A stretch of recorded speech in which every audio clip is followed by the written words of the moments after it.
Enlightenment is a science, in my opinion, in my experience. It is science because it follows a scientific attitude, which is to observe with as little bias as humanly possible. The personal mind has been attributing to that little snippets of charged particles, aka meaning.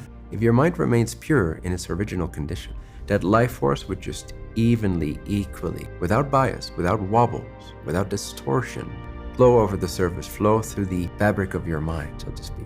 And what's all this based on? Ultimately, it's based on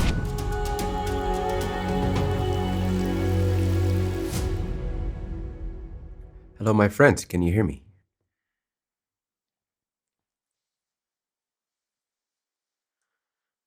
Great.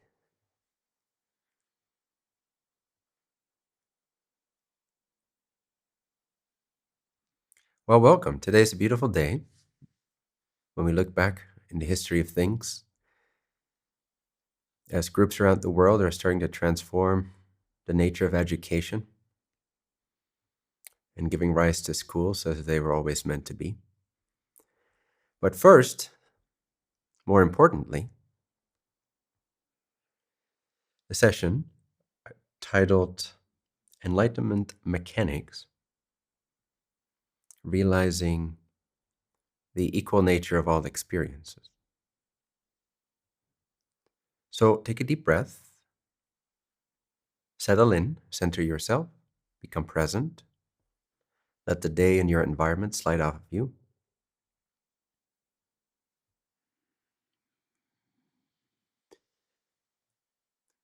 And relax.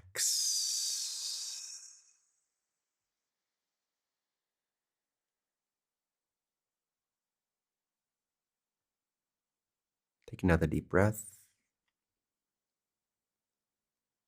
Remind yourself that you really don't want anything from anyone or anything.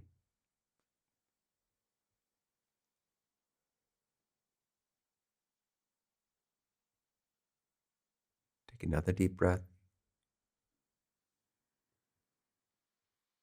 And let go of the idea of time. Just notice that all you have right now, which is a lot, but it's this present, continuous, ongoing, timeless moment. Notice your own presence for a few seconds at a time, not being present to the things in your room, not being mindful to the world, but being present and mindful to your own presence. That's true mindfulness, as we've discussed before. True suchness. It's not to be aware of your body and the room and the thoughts and what's happening. That's great too. But the next step is to simply be present to your own presence. The fact that you are there. Simple. And the mind will come in with a thought, and you let it go, and you return for a few seconds to notice that you are there, that you exist.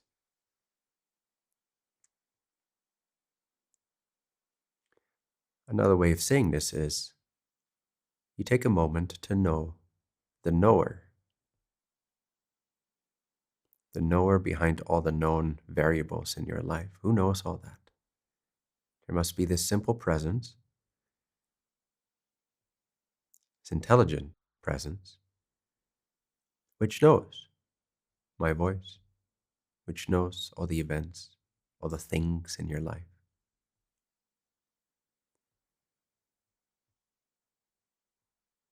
First step of mindfulness would be to be aware of what you know, to be more consciously aware of the things that you know, the variables in your life. But then the much more liberating and realizing step in this approach of awareness or mindfulness is to be aware of the knower, that witnessing presence, that knowing presence, which is you.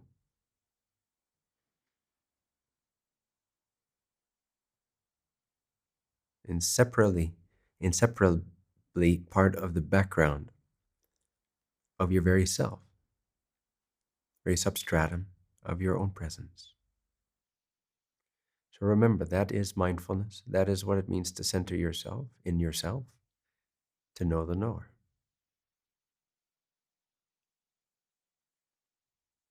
All right, then on a very similar note, let us explore a little bit a particular angle, and feel free to stay in sort of a meditative state if you prefer. That might make it easier to just sort of receive what I'm saying and what I'm sending to you guys.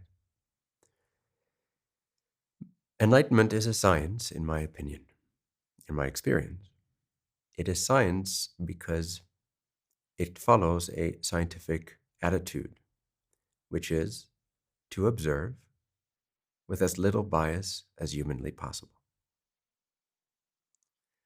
Our personal lives, especially the disastrous elements of our personal lives, are the result of bias. They are the result of having given particular snippets, pieces, charged pieces of meaning to the variables in our lives, to the perceptions that occur, to this beautiful emanation of the Creator that you call life or the world or existence or the universe. The personal mind has been attributing to that endlessly little snippets of charged particles, aka meaning.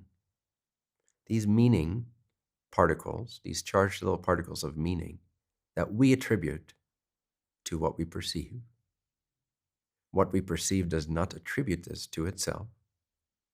In other words, a tree does not say, hey, hello, I'm a tree. The tree is. We say, hey, hello, that's a tree, you're a tree. An apple doesn't say, hey, I'm an apple. We say, hey, look, that's an apple. Your most horrible trauma doesn't say, hey, look, I'm your most horrible trauma. We say, hey, look, or rather, don't look. You're my most horrible trauma. We say, hey, this hurts because this is a bad thing to say to me. The words themselves don't say that. The words that came out of that person's mouth don't claim to be the worst thing ever said to you. You say, hey, look, that's bad. And good, and beautiful, and disastrous, and terrible, and anything in between. So our minds are very little more than meaning-giving apparatuses, or apparati, if that's a word. So there's really not much more to our thinking mind than giving meaning, giving meaning, giving meaning. And what's all this based on? Ultimately, it's based on protecting the self from death. The most instinctual level of doing this, of making use of this, in essence, brilliant tool, but using it only to give meaning to things, from the need to stay safe, from the need to protect ourselves from certain death. We then become this ongoing meaning-giving device on sort of automatic pilot, based in fear for self. And this is not a pleasant state of being to live most of our lives in, or even a minute of our time.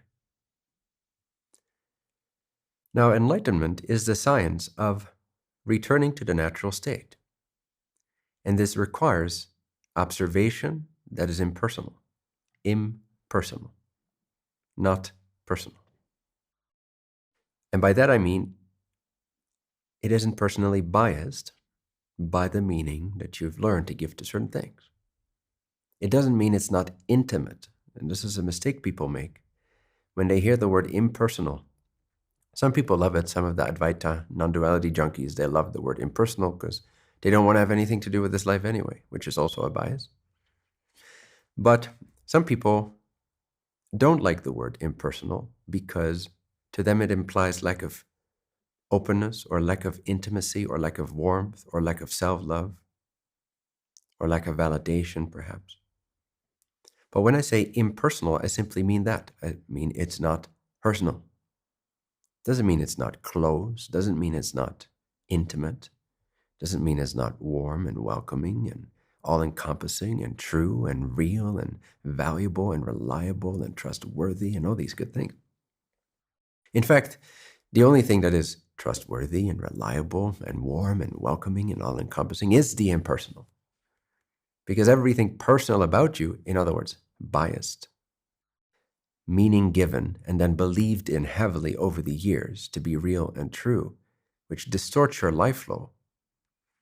That personal aspect is a figment of your imagination, of repeated automatic thinking, of reacting to the phenomena in your life, of coming from a place of identifying with the physical body and thinking that you're going to die anytime and that you have to protect yourself. Therefore, you have to give meaning to everything because you got to know if this is safe or not safe. And then you extrapolate that to social settings. Am I socially safe or unsafe? Am I socially at risk for death or not? And so on and so forth. So we've become these sophisticated layers of reaction-based, fear-based, death-avoiding based, rejection-avoiding based record players. And then we call that personal or intimate. But it's actually obscuring the real personal, the intimate, which is impersonal as we think of it. So when I say impersonal, it's really compliment and it guides you back to yourself, to the true intimacy, to the reliability, the warmth, that bias-free presence. Why do we love to be loved by certain people? Why is it easier to feel loved by, let's say, a loving, mature, mild-mannered, been there, done that grandfather type of person? Why is it easy to not feel judged in their presence and to just feel loved and appreciated in their mild, soft, mature presence, as opposed to some ambitious 21-year-old starting their own company and having all kinds of ideas about life? Why is it harder to feel comfortable and loved and appreciated in their presence? It's because they are a record player of personal ideas, biases. Their life force is distorted. It gets distorted literally. This is a literal mechanical description of what happens to the life force when you have belief systems. Any belief system. But the worse they are, the more plentiful they are, the more distorted your life force becomes. Picture a clean slate. Picture a perfectly even surface. You can picture it as white paper, or you can picture it as an aluminum piece of metal, but it's completely, perfectly flat, two-dimensional square. And now picture that you're tilting this perfectly flat aluminum plate. You're tilting it a little bit, so there's an angle there. So if you were to drop a ball on it or some water, it would roll off due to gravity. It would go from one side to the other. This is essentially your mind field. This represents the field of your mind. And initially, it is unbiased. Originally, it is unbiased. It doesn't have these imprints. It doesn't have these impressions. So when the water, the life force, comes into your being, the presence of God, if you will, but you could just simply call it life force or prana, whatever you will. But the moment that enters your mind, if your mind remains pure in its original condition, in its flawless condition, that life force would just evenly, equally, without bias, without wobbles, without distortions, flow over the surface, flow through the fabric of your mind, so to speak. But the moment you have an idea that you really believe is a valid idea, that you insist upon that idea, you believe in that idea, now that same life force enters your mind field, but it will find a little groove, or a big groove perhaps, in this otherwise flawless surface, this flawlessly reflective mirror-like surface of your mind. But because you have a personal idea about something that you're invested in, now the life force of the Creator, of God, of your true self, comes into, symbolically speaking, we could say comes into the crown. And as it cascades down this little waterfall of a energetic mental body system that you have, it will have to go, it cannot just fall through like a waterfall. It cannot just pour down in full, beautiful, radiant force. Undiluted, pure, loving, healing, wise, present energy. It has to go through this belief and this idea that you have to agree with. Basically, you're arguing with this life force energy and you're telling it where to go, what to do, what to believe in, how to first agree with you before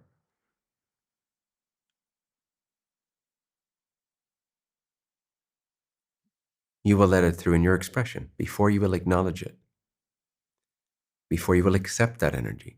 So you're distorting yourself, which is dis-ease. You're not at ease. The system is not at ease, and you're producing some form of disease. Starts mentally, emotionally, but it becomes physical, it becomes circumstantial, it becomes relational, inevitably, because this is one big field of smoke and mirrors. So we want to allow our minds, through a very natural process, which I'm teaching you here today, get back to the original state of the mind, so that we can kind of picture this as undenting the surface of our mind, undistorting, making it flawless again by realizing that in essence it already is. So it's not really true that we're going to do anything with it. We're not really going to take the mind, grab it, and stretch it back out to its former shape. We're not going to change anything. We're just going to give you clarity, and that clarity will realign you to that natural state. Okay, so it's a very effortless approach, but it does require a little bit of subtlety and attention span and earnest interest, which you all have, I'm sure. So in essence, we're going to restore our minds to a more unbiased place, where the life force of God can flow through, can come through the crown and express itself through all of our organs and all of our sense organs of expression and the sense organs of receiving, and manifest our world experience and give us a sense of self that's actually holistic and aligned and clear and objective and fair and pure. And we're going to do this through the impersonal. We can't do this through the personal, because the personal is the grooves in the system. What we call personal is the distortion. There's nothing pure about something personal, you see. It's okay, it's part of the field, it's acceptable, but it's not pure. Purity means as it is, as it originally is, without personally distorting it, without deviating from the original flow, from the original energy. And the original state of your mind is already like that, right now, as I speak. No matter what you think, no matter what you believe, no matter what this session brings up for you, you are, in essence, stainless. And through approaching this enlightenment mechanic of realizing that all experiences are equal, you'll be able to realign with this naturally pure, smooth surface of your mind, so that the life force can flow evenly through you. And this will show up as a balanced, healthy, radiant energy. This will express itself as love too, because everything personal is in some way, shape, or form against love. We don't like to hear this, I know. We don't like to be not identified with our personal beliefs. But essentially, any personal investment, insistence, idea, belief is by its very mechanical nature. I'm not saying it's wrong, but by its very mechanical nature, it goes against the smooth flow of love. You are distorting it, wobbling it, which is your right. But it's also your right to realize the stainless perfection of your original mind. So, let's take our meaning back from life. Let's realize that in a sense, we've been a bit of a root visitor. You know, when you go over to a friend's house or a stranger you barely know, you're not going to make a mess of their living room. You're not going to put your dirty shoes on their table, put your feet up on the table. You're not going to leave a mess, right? It's not appropriate. But we are, in a sense, visitors to, in this case, our planet, you could say, is our living room. And the planet is also a vibratory field, first and foremost. It's an energetic, sentient conglomerate of energies. very much like we ourselves are. So this might be invisible to most people's minds, but we are constantly influencing and affecting, as I've explained before about the little koalas in Australia. And I won't go there again, but you get the point, that your every thought, your every intention, your every attachment does affect the energy field of planet Earth, and it does affect the manifest realm of planet Earth as well. So you have an influence. You are effectively in someone's living room with your mind. And we've gotten so used and, in a sense, ungrateful for being here that we're no longer even perceiving that we're having this effect, like I already shared in that session. So again, I won't go there, but suffice it to say, just in summary, that you have an influence, you have an effect all the time. You're in somebody's living room right now. And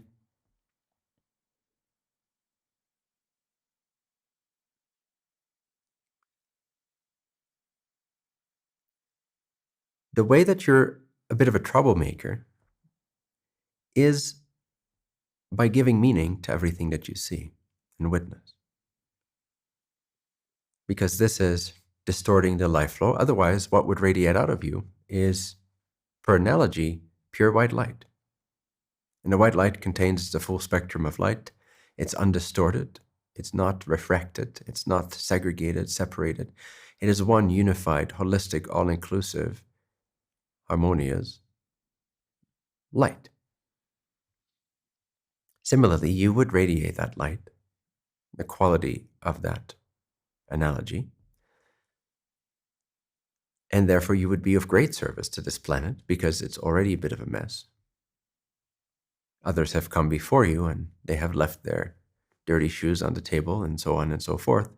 So any sort of higher quality energy that can come through you is a positive thing. It's a cleanup job. It's a cleanup service. It's a reconstituting, in a sense, of the energies of Earth. So if you're in a positive state, that's good, but the purest, most positive state is not even a personal positive state. It's that whole state, the state of wholeness. And the only way to access this, to let this come through you, and you can feel it when it begins to channel through you. You can feel it, you will know it. When this white light is allowed to express through your energy. But there's no way you can do that, at least not consistently, by being active in attributing meaning and charge, because meaning basically equals charge, to everything that you see, to the living room that you're in, to the space of this dimension. So become aware of how much meaning that you've been taught, both by yourself and your environment, others, to give something meaning, and how unsafe you tend to feel if you don't. And we want to get rid of that. We absolutely radically want to change that. We're not going to change the content of your mind. That's not what this session is for. But we're going to change the idea, the misunderstanding that you are unsafe if you don't attribute meaning to the next word that comes out of my mouth, and the next person that walks into the room, and the next few pixels that you see that you call your dog, and how it's moving, and whatever it might be that you're perceiving. To continuously have to give meaning to life is to continuously, personally insert yourself into someone else's living room. It's the energetic equivalent of that. So, first of all, I'm going to help you be able to stay without meaning, recognize that you have this capacity, innately so. And then I would like you to see that that's not an unsafe state to be in. In fact, there's a great well-being and there's great confidence there. It's where I derive my confidence from. It's not from my childhood. It's not from my teenage school years. It's not from my past relationships. I can tell you all of that. That's not a source of confidence. The source of confidence is what I am. Simple, easy, that which is. suchness, clarity, purity. And we access this by letting things be exactly as they are. So the first pointer here is do not change a single thing about your experience right now. Not a single thing. And if you notice yourself still trying to change things, then don't change that either. Allow yourself to change things. You don't even change the changing. So we step back all the way in an instant. We pull back from all doership in an instant to the degree where we don't even try not to doing. So we don't even change the aspect of ourselves that's currently busy and scheming and changing something about its perception. Even that is okay. We step beyond even that level. So we observe that we are busy changing something, even though the instruction is to not change a single thing. And then you just observe, hey, look, I'm trying to change something. Then don't change that. Don't try to stop changing something. That's how radically you want to not change anything. Does that make sense? Give me a thumbs up if this makes sense. Do not change a single thing. All right, good. What you'll find is instant, immediate peace. So take a deep breath. Just relax. Doesn't mean you cannot be stressed. It's totally fine if you're stressed. You don't need to change that either. Just take another deep breath. Be stressed if you want. Continue to be as stressed as you want to be. Continue to attribute as much meaning and fear as you wish. And exhale.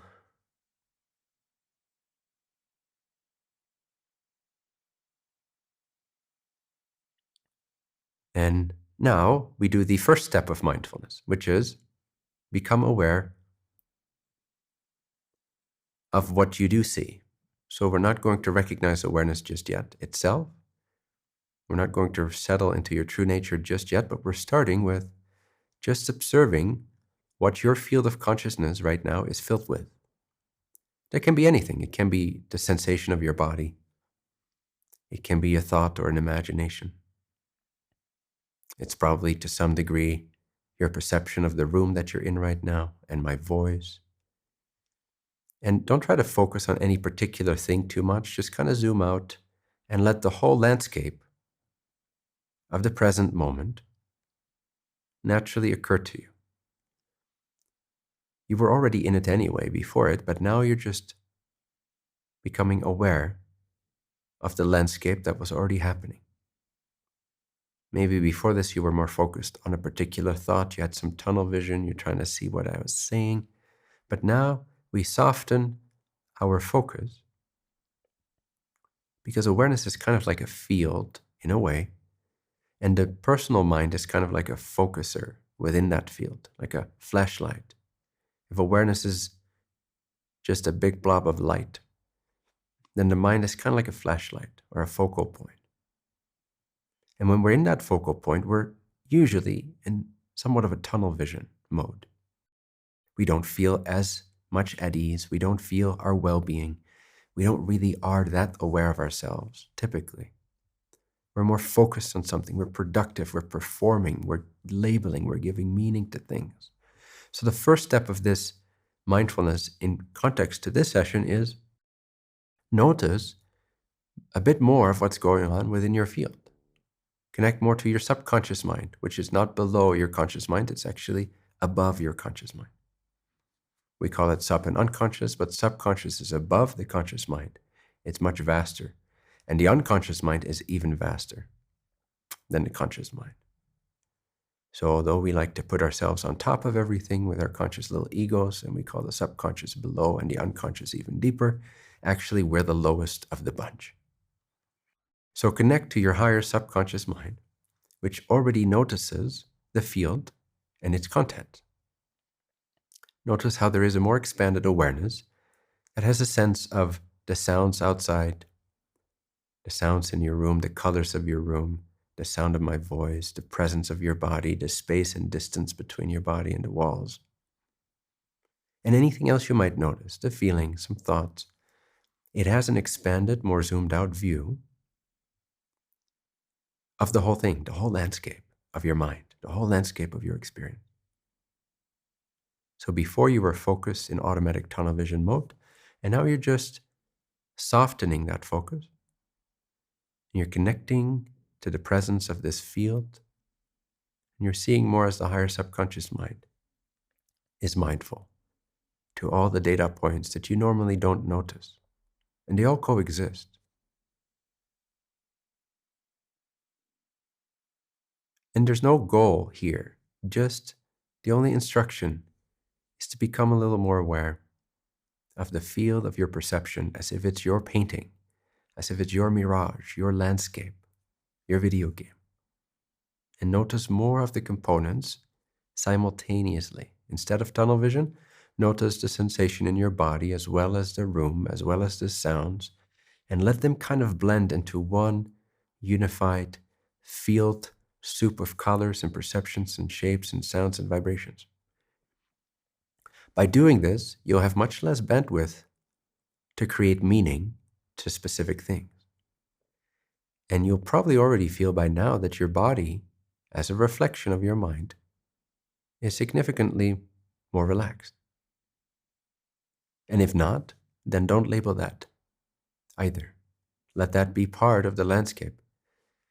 And the more you just lovingly let every aspect be equally a part of the landscape, not highlighting anything, not making one thing more holy than another, or more sacred, or more important, or more stressful, or more prioritized. You let it be even, like this evenly, perfectly flawless aluminum, reflective service of the original empty mind.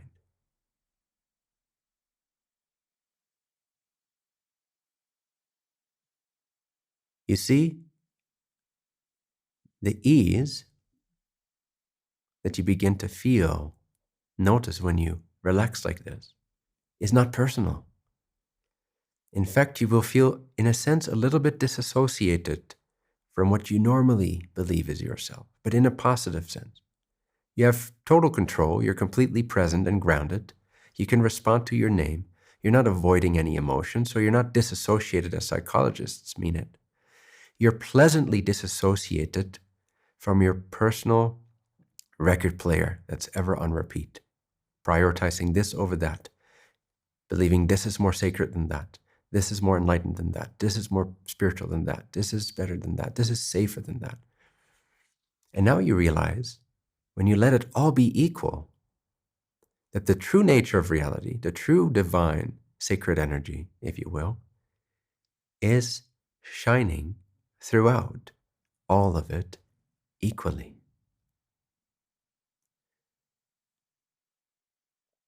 The personal, biased, motivated, ambitious mind cannot recognize this because it's, in a sense, its own undoing. But your natural mind already sees it this way.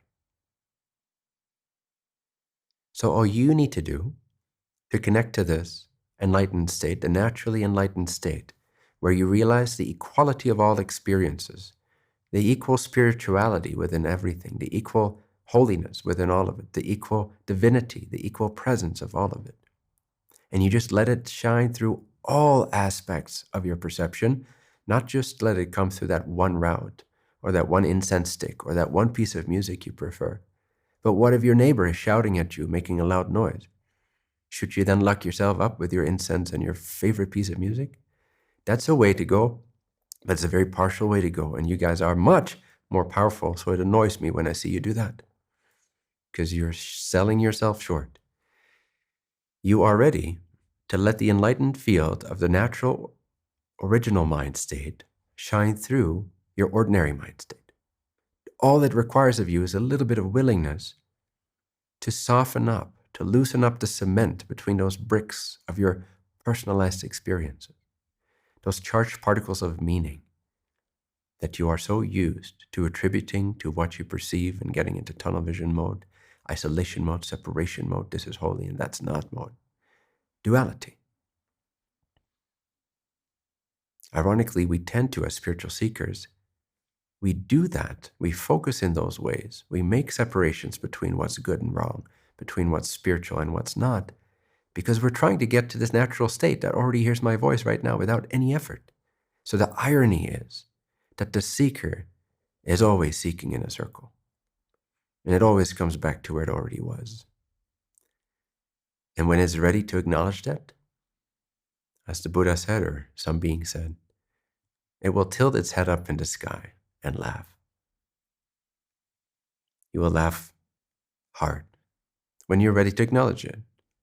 But when it still means something to you, all these personalized things, when it still means too much to you, then you're going to have trouble just acknowledging the sacred nature of all of it.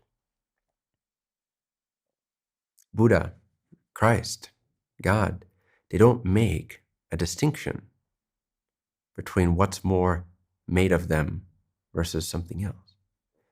In fact, the enlightened state is a state of genuine, true equality, equanimity, by seeing that something, one thing, does not have any more enlightenment in it than any other perception or any other aspect of your landscape, of your canvas, of your painting.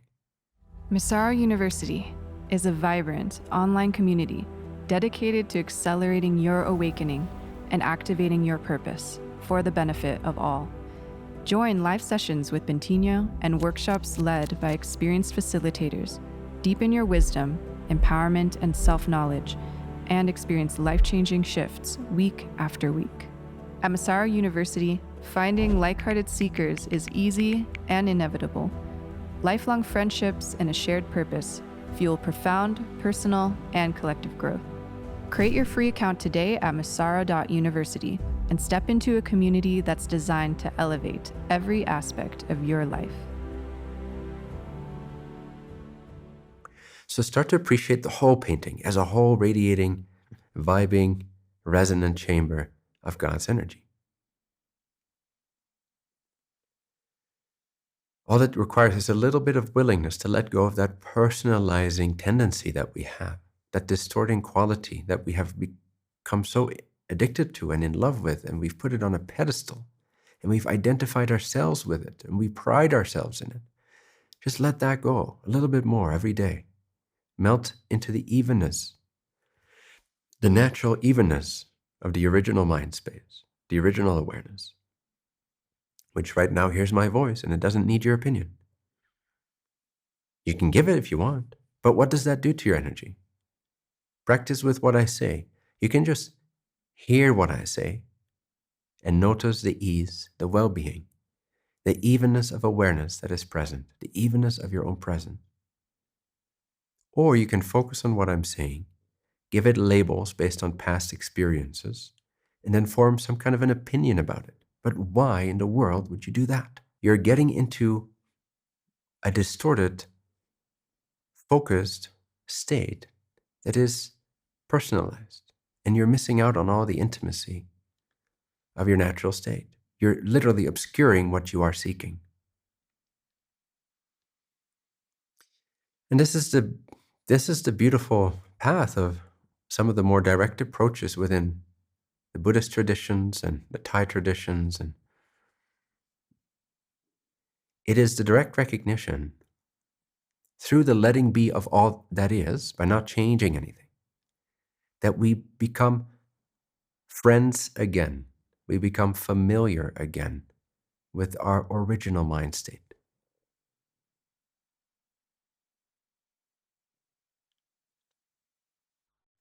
In some of the Thai forest traditions, they speak of the chitta.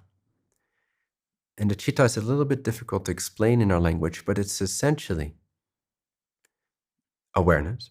It's essentially referring to the same thing as I am and awareness refers to. You could also roughly call it the mind. And it describes how, in a sense, it's a spectrum. It describes it both as the enemy and as the solution.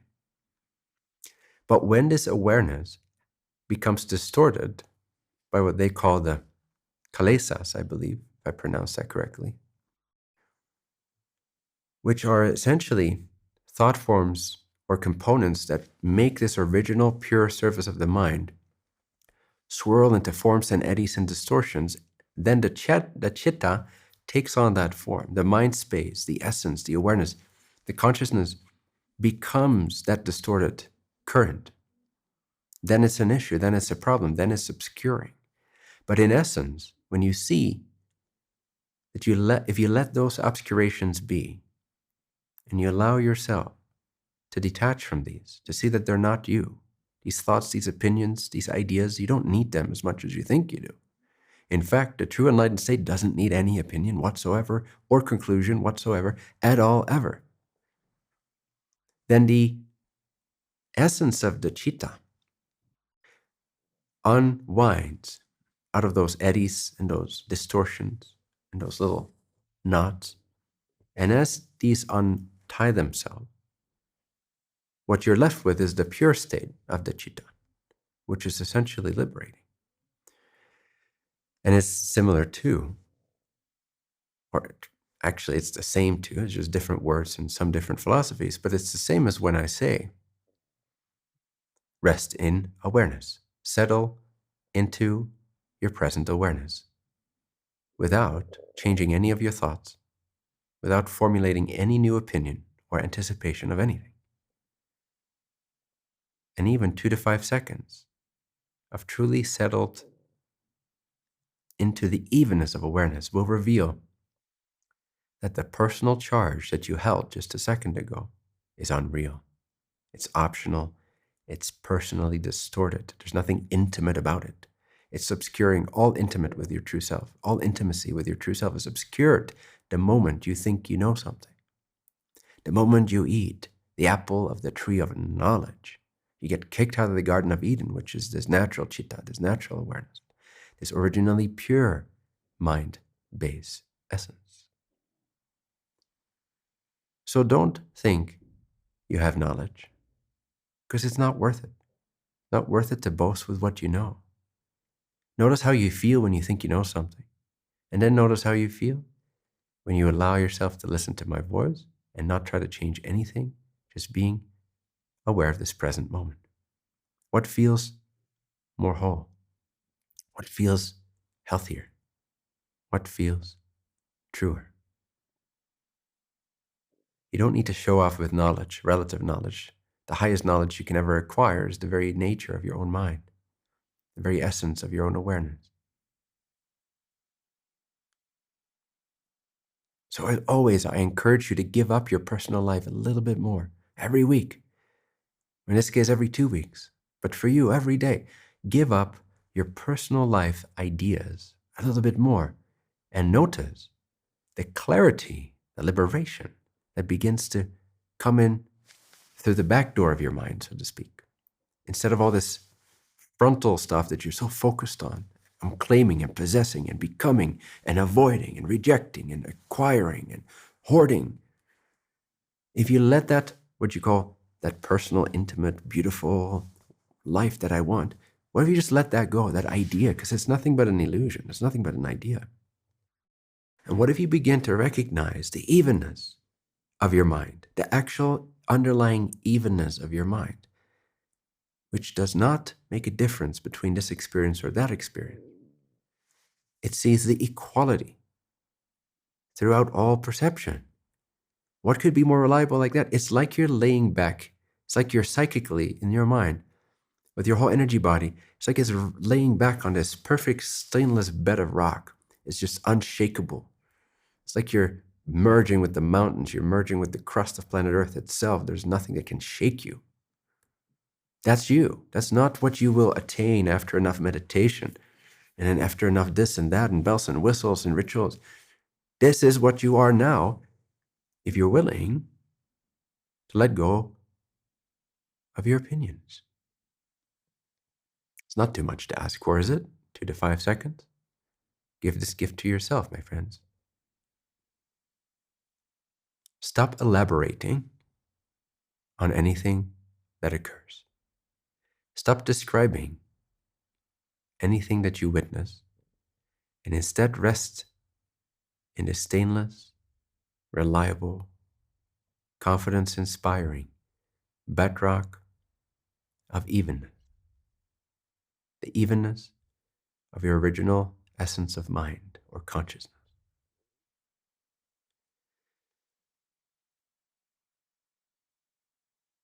One way to tap into this, just so you can remember to use this, is notice that you're constantly trying to change something. You're continuously trying to change something. That's okay, but you're going to put an end to that by not changing that.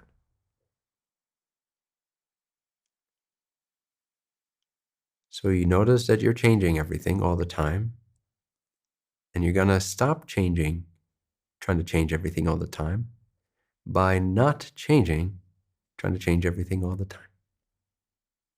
You see, it's a bit of a mind hack. It's a bit of a paradox to the linear human brain. It's like, what the hell are you talking about? But I think you guys get what I'm saying. It's the next quantum step of stopping a certain activity. So if I'm busy and physical things are maybe easier to demonstrate that with, I could be twisting this phone around. It's a pretty useless activity. I don't know why I would be doing it, but if I notice, hey, I'm constantly doing this useless activity with my mind. In this case, I'm demonstrating it with my physical body, but it's essentially the same thing. You're doing something useless right now with your mind. Or maybe not right now because you're in a good state, but usually you can catch yourself doing something useless, trying to change something, some weird activity that you don't need to be doing, some repeated record player. So the first step, the first level of changing is by then stopping this. Okay, I notice I'm doing this. Okay, let me try to stop it. All right, I'm slowing it down, but it still wants to go, but I got to stop it. Okay, stopping it. Okay. All right, I can feel my body's more peaceful now. And oh shit. Fuck. All right. Okay. I notice I'm doing this thing again. Stop. Let me focus. Let me meditate. Let me burn some incense. Let me play some music. Let me go away from that neighbor. Focus. Focus. Bring back the mind. I can feel myself again. Feel at ease. Oh shit. Okay. You get the point. The next step of changing this pattern is by going like this. My forearm muscles are getting a little sore. So you notice the same activity, but now instead of trying to stop it, all you do is you notice that you're doing something absolutely freaking ridiculously, stupidly useless. And you don't try to change a single thing about it. You even notice that you're still trying to, let me meditate because I don't like this sensation and I've caught myself being in this rumbly sensation. So let me focus and burn my incense and play my music. You notice that tendency, don't try to change it. Go, let your body sit down, meditate. Burn that incense stick, but see how ridiculous that is too. And while you just maintain that evenness of awareness, I guarantee you the thing will stop. But when it stops, it will stop. And there's an identity shift that happens. And to the degree where it doesn't matter if it stops or not. It doesn't matter if it stops or not. It doesn't matter if you continue to burn your incense, listen to that song, go sit down and meditate, try to stop the mind, or if you don't. Your natural aware state, which right now hears my voice, will also see you struggle trying to meditate to hold the mind down into focus. Trying to quiet the mind is a foolish activity, but so is any other activity, except service to others. So it doesn't really matter what the activity is. It doesn't affect the witness. Or you could not do that thing anymore. You could not try to cope with your restless mind and try to meditate it into silence. Either way, you can rest in a deeper awareness that's unaffected by either activity, by trying to change it, by not changing it. But the tool that can help you with this, to step into this quantum tool, this paradoxical quantum tool that you have to play around with a little bit because it's a paradox to the linear mind. But it's in essence the radical, instantaneous decision to not change a single thing about what you see, including the activities of change. And this connects you to the changeless. And the changeless will begin to outshine and perforate and permeate, shine through Every aspect of the canvas of your mind that you're now letting be equally. You're no longer holifying things. You no longer make this more sacred than that. Of course, honor your agreements. If you have an agreement with someone or a container, you honor that agreement. That's, in a sense, a sacred agreement, and your integrity is invested in that. You get the point. But when it comes to, hey, this apple is more spiritual than that apple, or this person is more spiritually enlightened than that person, or this activity is more spiritually enlightened than that activity, or smoking a cigar is unhealthy, and not smoking a cigar is a sign of purity. Growing a beard makes you enlightened. Not growing a beard is less enlightened. All these things. See the foolishness. See that God does not do that. That even a tree, which is less evolved than you, doesn't do that. Even something less evolved than you doesn't call itself a tree. And yet you call yourself this and that. And all you need to do to stop this cycle is not care that it is there. You don't have to stop the cycle. That's the realization here. Don't stop your cycle. Don't stop your recycling. Don't stop your habits. Don't stop your patterns. Don't do a single thing about them. However,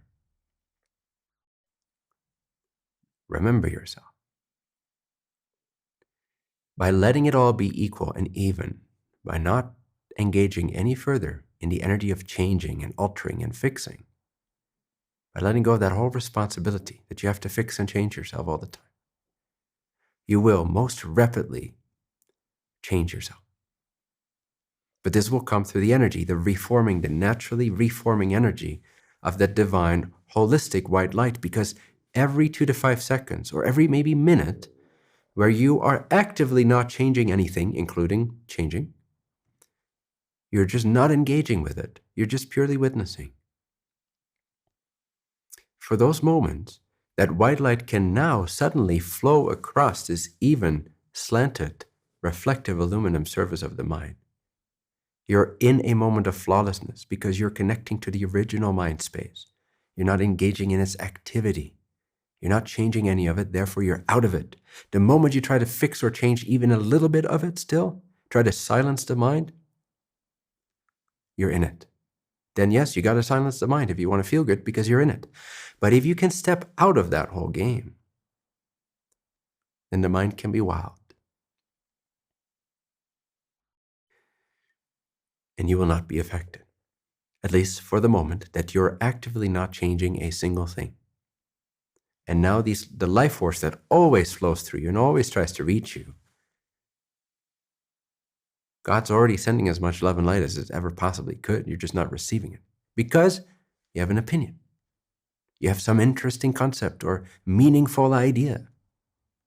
And even your most spiritual, meaningful ideas, those are the golden chains. Those are the worst chains because those are the chains that are made of gold, so you will never, ever separate from them. A rusty old chain that doesn't feel good anymore, an ex-partner or some old memory, you're like, okay, good, I'll let that go. But your prized spiritual possessions and your most holy activities, they still obscure your view from God. You're hurting yourself with your beautiful ideas. The direct way out of this into instant liberation available to any single one of you that's willing to take on what I'm saying here is, right now, immediately liberating. Don't change a single thing for 10 seconds straight. Go ahead.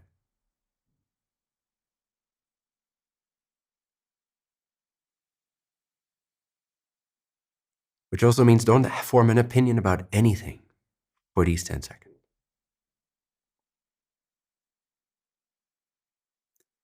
Notice what it's like to be unbiased, to just be. And notice the awareness that shines through from the background. It's not an object in the foreground. It's the entire background. It's the entire canvas. And all aspects of your perception are illuminated equally by this awareness. Allow that to emanate more within you. And see the freedom from yourself, which is the only freedom that you can make, that you can create, that you can let happen, is there. And who thought it would feel so good to let go of yourself? It's obvious that it's good to let go of this or that person or this or that annoying thought form. But oh my, letting go of myself is the best thing I ever did.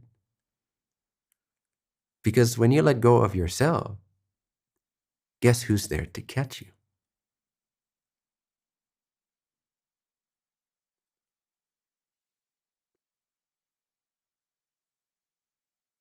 God.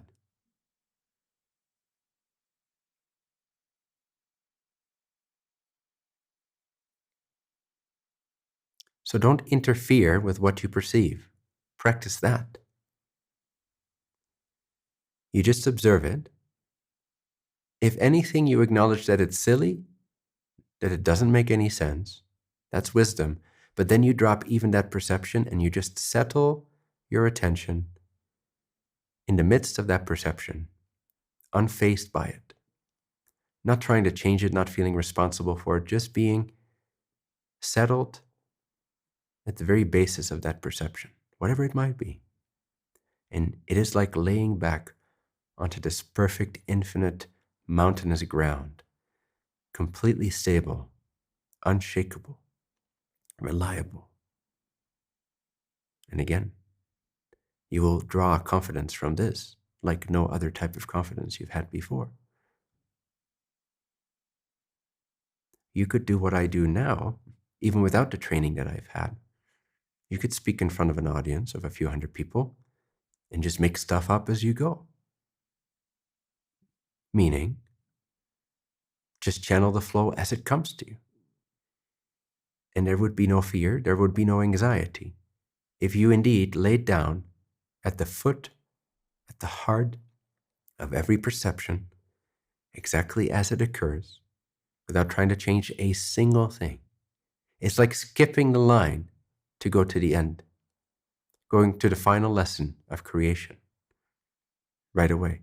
You're just skipping this whole process of investigating, purifying, figuring out what your belief systems are, trying to compare it to higher belief systems, figuring out if you still want to hold on to them or not, and if so, which ones, applying a variety of tools to try to soften these belief systems, to get out of those belief systems.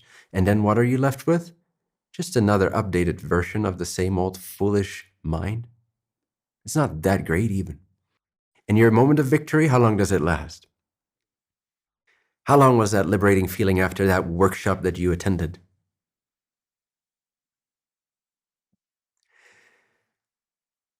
My friends, what you seek is in the present, and it is hidden in plain sight.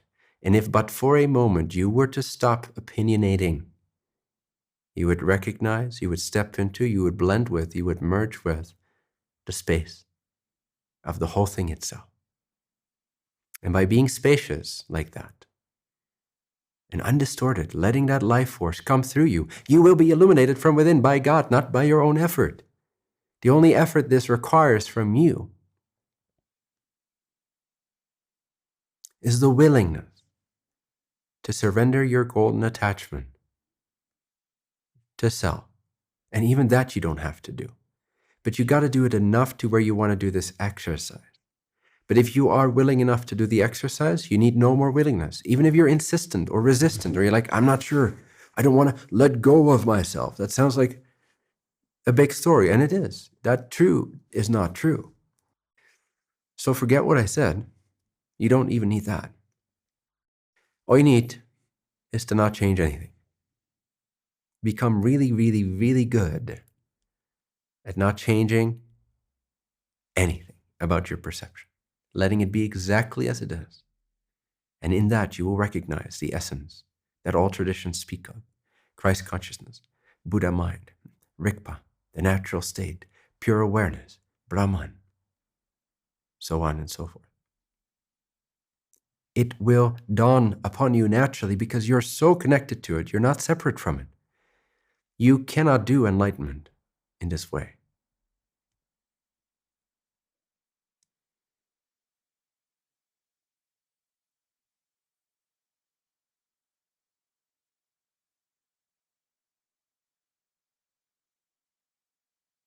Another little tool that can help you amplify this, perhaps, is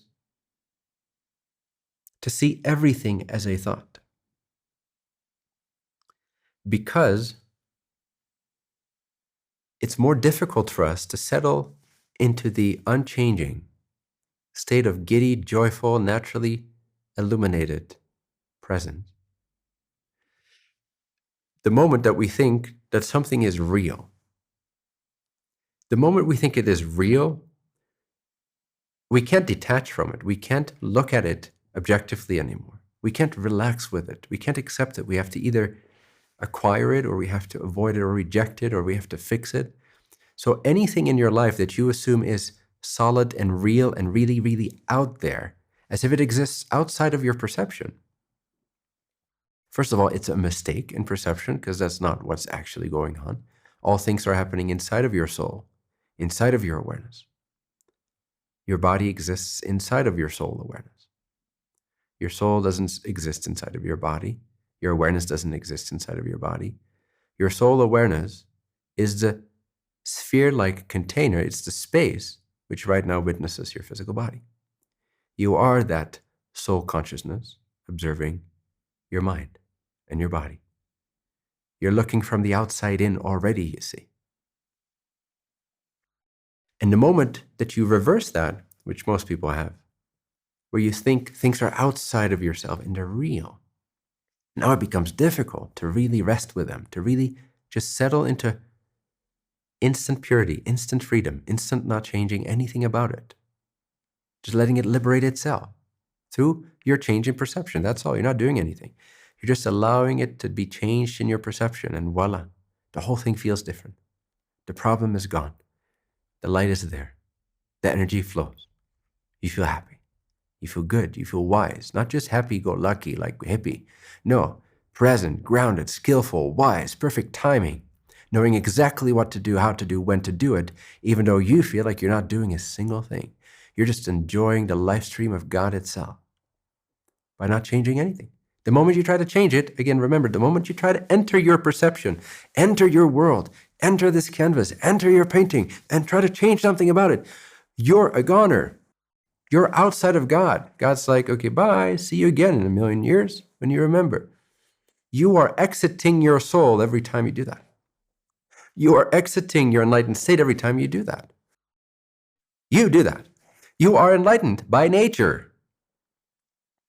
You're not ever going to get there with your non-nature. You have to eliminate your assumptions. Settle down.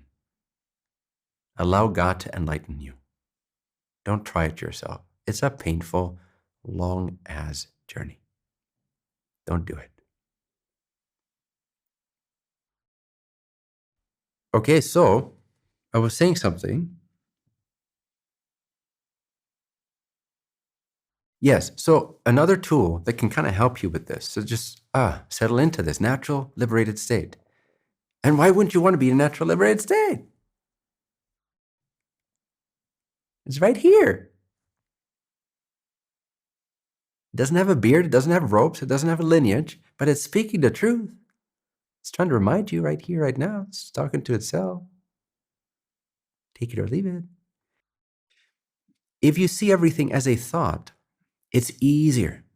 Even if you don't believe it yet, that's okay. I'm telling you, it is a thought. Everything is a thought. There is no actual matter at the end of the day. In the final analysis, seeing through the whole illusion, it is truly realizing, and you can come to this naturally over time, and it will deepen, and it will deepen, and it will deepen, that what appear to be things, material things, the laws of physics, the objects in the room, your body, the chemical reactions, these are a type of thought in the sense that they exist as thought forms, as intentions, as ideas within the supreme intelligence of intelligence itself, consciousness, the one infinite creator awake to itself.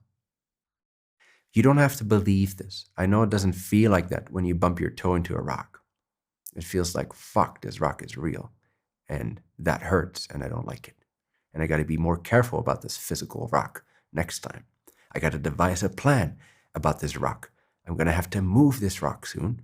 Make sure it doesn't happen again. And you get into that focal mind. What if, when you hit that rock, you maintained the unchanging awareness, the uninvolved state, the absolutely irresponsible state? And don't worry, you'll be more responsible than you ever were before. Your integrity is going to be optimized. But it is like the most irresponsible state ever, at least in human definitions, because you give up all of it. You give up ownership, fixing, changing, all of it. And you almost feel bad about how good it feels to be absolutely irresponsible. But it feels so good and true that you can't question it, that you're like, holy crap, this is it. I just got to stop changing things. And then you will change things. That will happen, you see, faster than before because you're not in it. You can't change a thing that you're in. Yes, you got to own it, but the best way to own it is to disown it, to de-identify from it, to see it's not what you are. Only then can you play with it.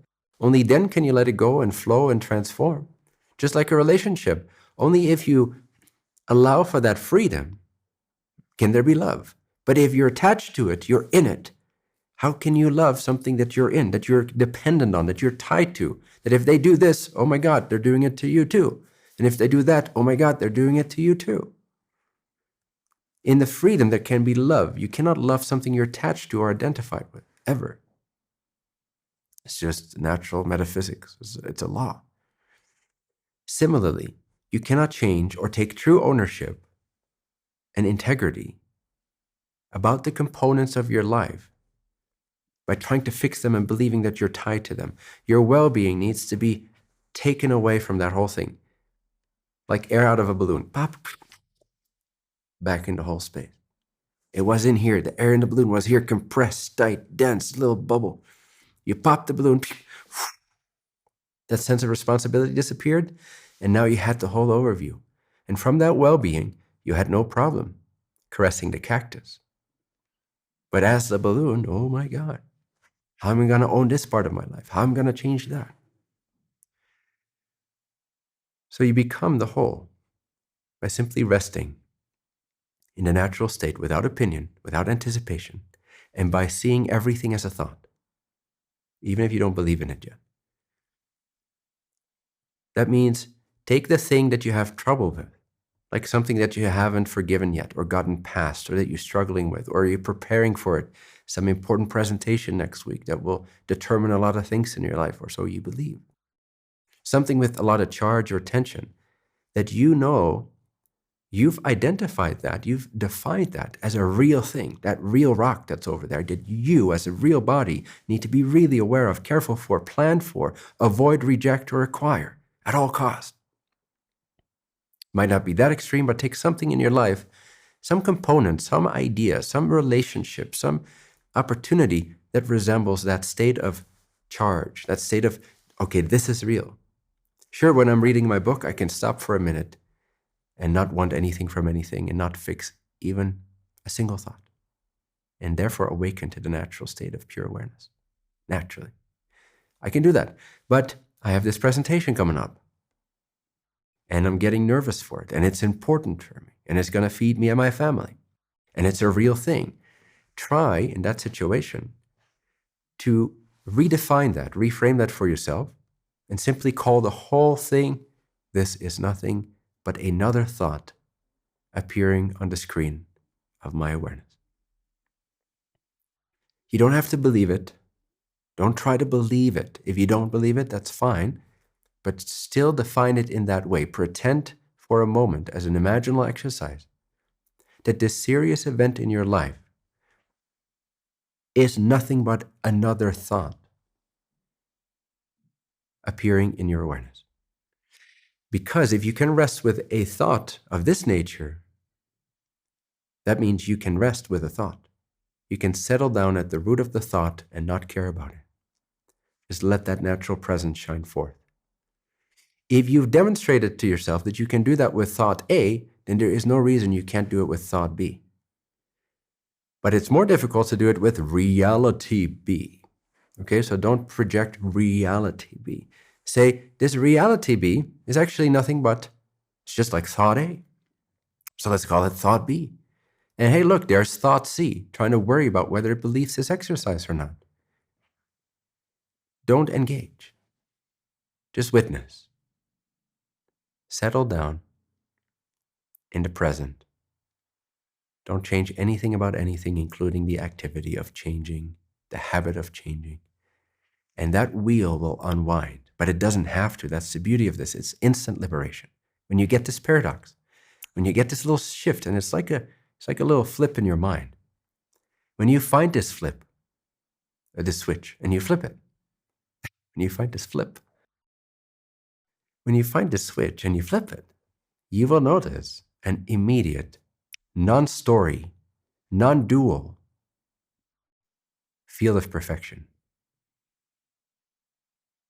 It might be subtle, and for some it might be radical, like an explosion of bliss, like an uncontainable desire to shout off the rooftops that everything's been perfect all along and you never knew and nobody ever knows and they should pay attention.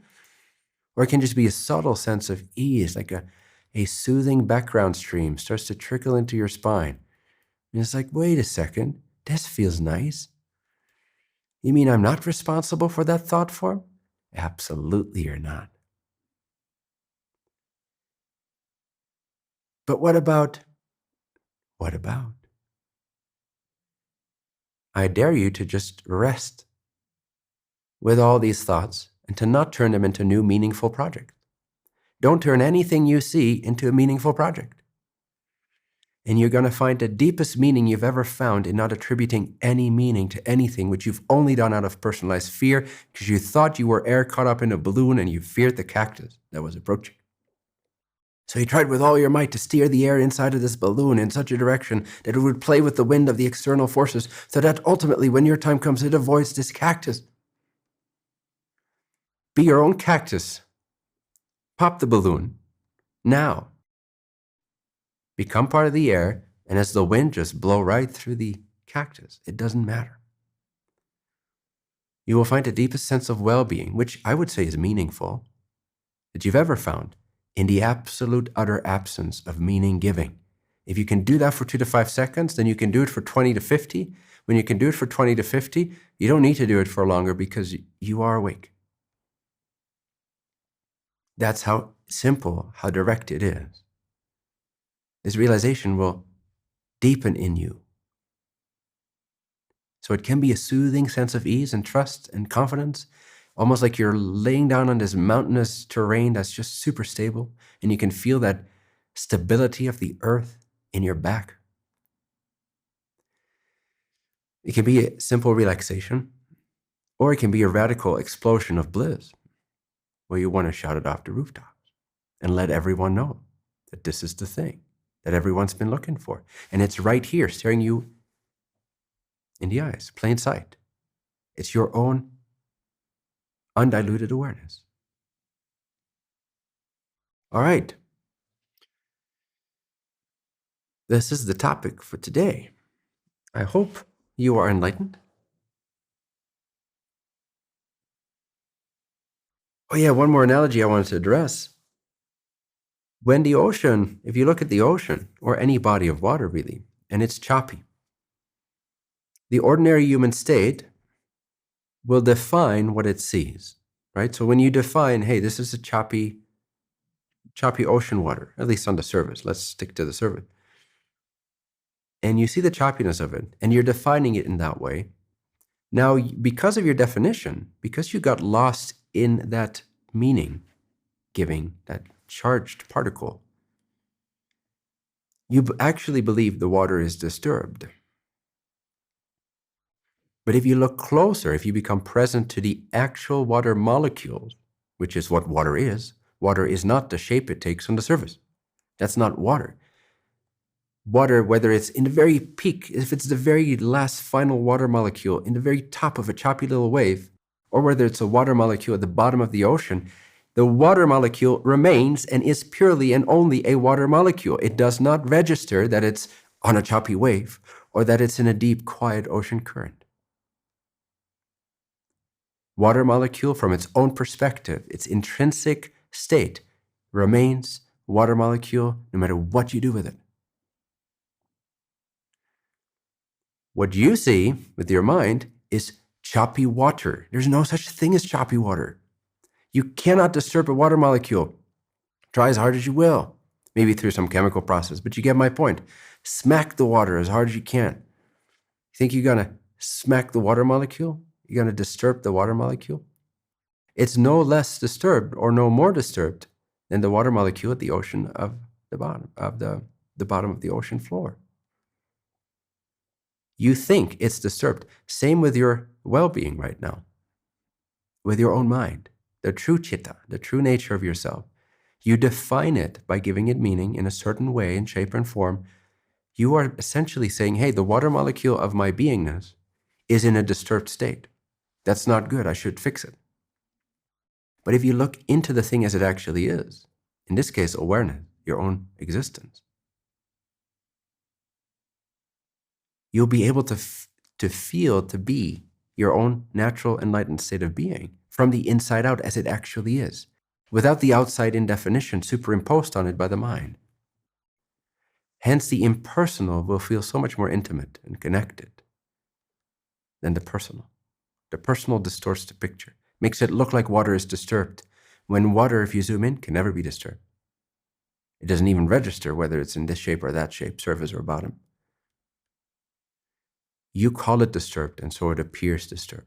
You do this all the time with your own experience, your own life. You call it disturbed, so it appears disturbed. But if you stop calling it anything, like it itself intrinsically doesn't do,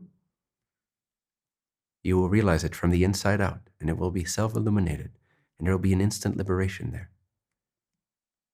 That's the golden breadcrumb thread. Those are the moments to follow. This is God recognition. And it's available to you. All right, that's it for this topic, my friends. Let me do a little time check here.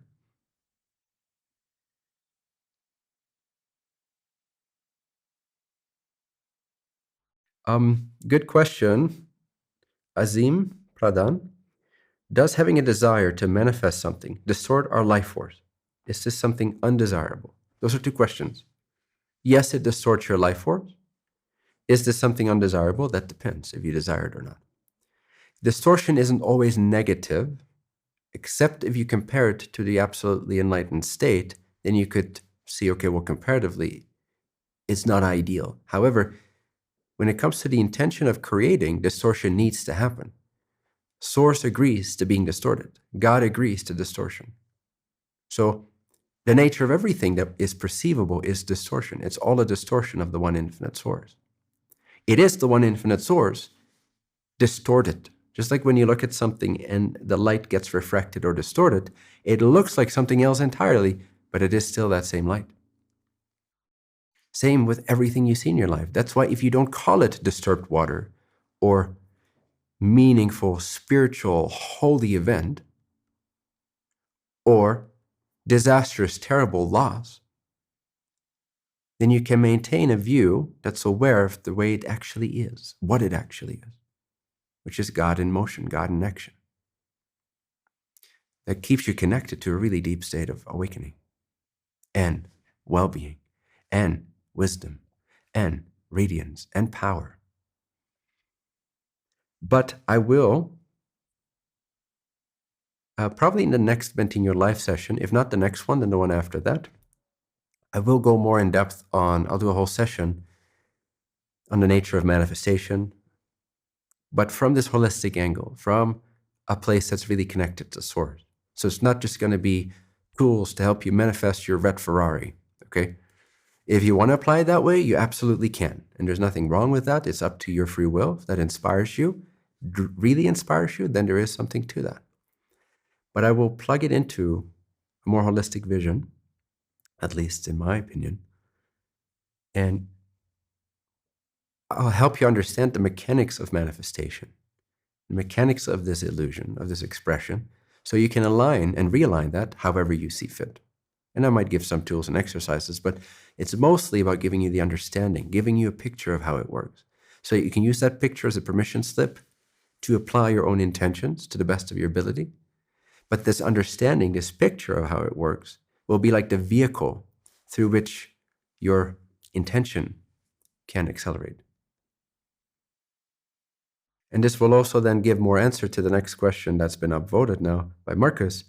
After reaching the absolute and clearing the causal body, at least most of it, what are you supposed to do in life? Just hang out? In a sense. But the same talk about the expression out of source into form and the manifestation and how that works, at least one perspective of how it works, will also give you more of a sense of clarity as to the purpose and the relevance, and depending on what state of clarity you're coming from, how this tends to influence the theme in the adept's life, in the student's life. How this changes the flavor, the gestalt, and the purpose, and the reason, and all that. So we can get into that as well. Thank you for watching this Bentinho live session. Bentinho now hosts these transformative live sessions completely free, offering profound insights and guidance to support your journey. To attend the next live session with Bentinho, simply visit massaro.university and follow the instructions to create your free account.